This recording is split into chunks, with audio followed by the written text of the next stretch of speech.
Alright guys, back out at the range. It's stormed this morning, it's going to storm later. Hopefully I get some shooting in before the rain comes down. But we are shooting 50 cal CVA Optima today. And I've got an extra limb saver on the back. And you'll know why in a second. This is an NOE 575 grain mold, but actually with pure lead it weighs 590 grains. So it's a big old boy. This is meant for the Smith & Wesson 500 Magnum. It's sized to 501. I do have a 502 sizer now, so I usually like to go a couple thou over, and you kind of scrub the bore as you seat the bullet. But all I had at the time was 501, so that's what these are. They should go down nice and easy. As always, homemade screen powder, 60, 70, 80, and 90 grains. So let's get loaded up and see what we can do. Alright, not sure how well you can see, but we're going in 60 grains and the wind is whipping up. Hopefully we'll get a few shots off.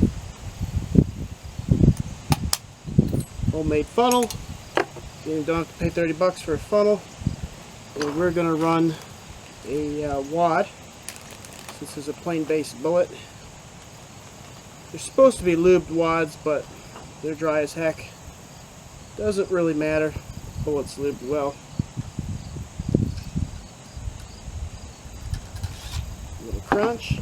See how well. Now my 501 pin will not fit in this barrel, so it's about a 500. But I can start it with my thumb, at least on the first shot. So I would like a little harder starting that. And they're supposed to drop. They drop around 502. So I probably just could have left them alone. But we'll see if we can get that bullet to squish on firing. So there we have it. Let's put a few downrange. Alright, a little further away, someone shot the stand I normally like to shoot at. Let's do 60 grains with the 590 bullet. Over the chronograph, this is a cold bore shot. I will aim, don't know where this is going to land, so I'm going to aim in the middle somewhere. Alright, here we go.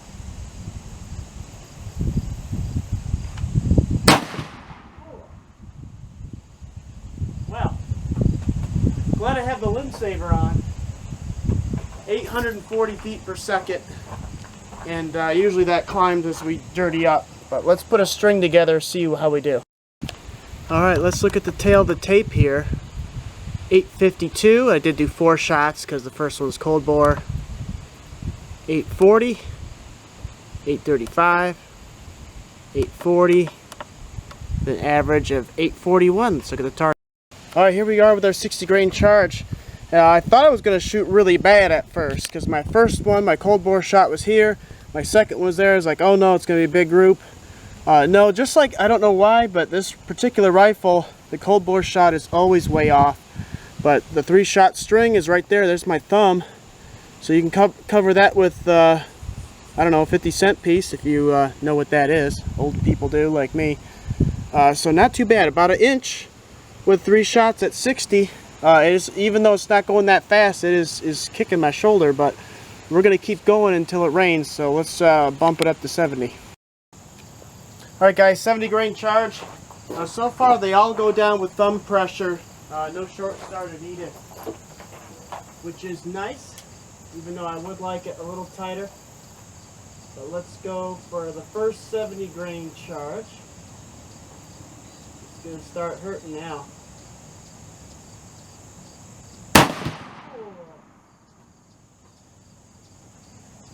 And we're up into the 905 on the chronograph.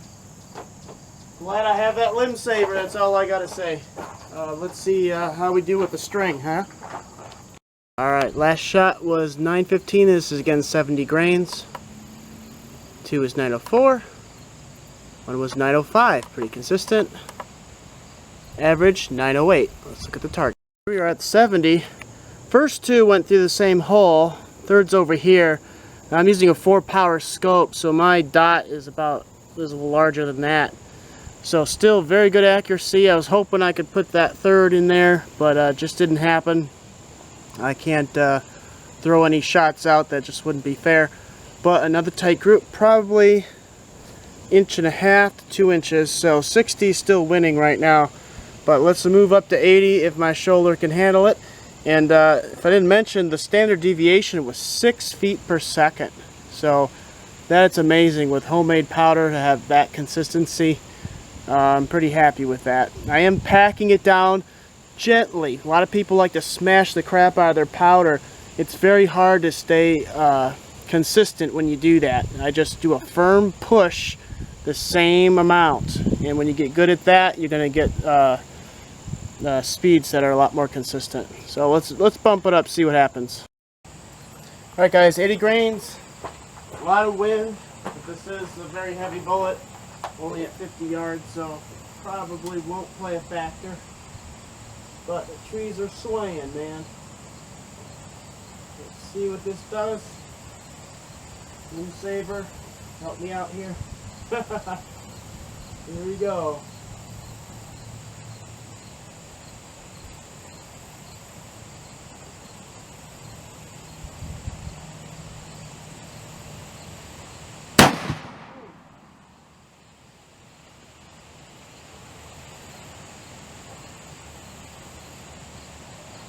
$9.45, and I just noticed I don't have my glasses on. Sorry guys, I'm human. Alright, this is 80 grains, 969, 948, 945, average 954. You can tell it opened up from the scope, but let's look at it. Alright, we seem to have reached a critical area where we're now starting to open up. That's probably 3 or 4 inches. Again, there's my thumb. 70's looking good, 60's looking good. Might do 90 just to see if it keeps going in that direction. I kind of think it will, but 90 might be fun. So let's just see what we do with 90. Alright, 90 grains. Let's see if I survive. It's about 120 grains by volume.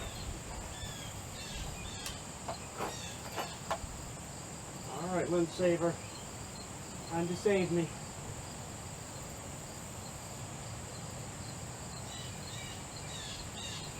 Oh. 996 feet per second. I don't know where I hit. I can't see a hole. Well. The primer's a little sticky. Could just be that it's dirty. I do like to blow and see if I can see daylight. But, whew, man, that's some kick to it. Let's shoot a straight. Alright guys, let's look at it. Got 998, 997, 996. So that's 996, 997, 998, if you can believe it. Average 997. Standard deviation 0 with homemade powder. Haha. Beat that, huh? Alright, let's look at the target. I think you'll be surprised, and if it looks like what I think it looks like, I'll be surprised. Alright, so here's our 90 grain group. There's my thumb. So it shrunk versus the 80. So here we're tightening back up. Still not as good as the 60 or even the 70, but something's going on when you get those hefty charges. I'm thinking that bullet's deforming more and engaging more. Unfortunately, it's hard to take a 501 and turn it into a 502, but I'll have to just cast some more and see if a tighter fit will make a difference. But that at 50 yards is acceptable accuracy in my book for hunting. So if you're in a tree stand shooting at 50 yards or 75, maybe 100, I'll have to test it. Not today, but I'll test long range, see if that 90 grain will work. That's getting up close to 1,000 foot per second with a 590 grain bullet. It's plenty of power, so we'll have to see what happens. This stand is doing this in the wind, by the way, so not making too many excuses, but it is windy like I said. So there we have it. I'll Have to do some more testing, but this is good data, and if you're looking for a big 50 cal bullet, this might save you some time.